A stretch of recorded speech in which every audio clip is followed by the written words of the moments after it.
But the Republican Party participated in this. Republican leaders participated in this. You don't run up a $19 trillion debt on your own. That's a bipartisan debt.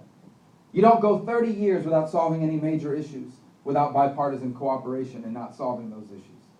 Our party and our top leadership in the establishment, they lack a sense of urgency about these issues, and some have just lost touch with the reality of everyday life in America.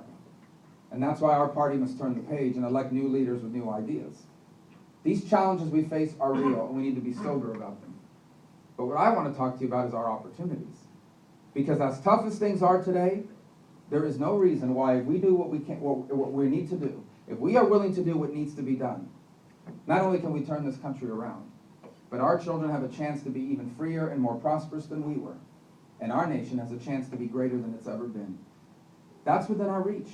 And that's what this election has to be about. This election cannot be a choice between Republicans and Democrats alone. This election is a generational choice about our identity as a nation and as a people. And we have a chance, if we're willing to do what we need to do right now, to make this nation greater than it's ever been. That will take three things from government. The first is it will take government policies that allow our economy to compete again. You know, we have become an economy that is increasingly uncompetitive in a global economy. A global economy means we now have dozens of other countries we have to compete against. And we are making ourselves less competitive. We're making ourselves less competitive with our government policies. Look at our tax code, the highest combined corporate tax rate in the world.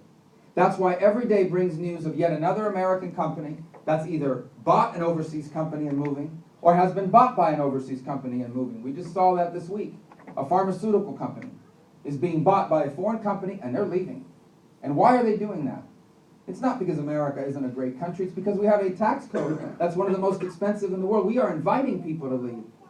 We have $2 trillion of American corporate cash sitting in overseas bank accounts. You know why they don't bring that money back?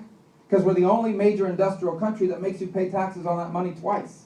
Once when you earn it overseas, and a second time when you bring it back.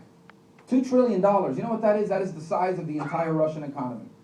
That's what's sitting overseas in American corporate money instead of being invested here.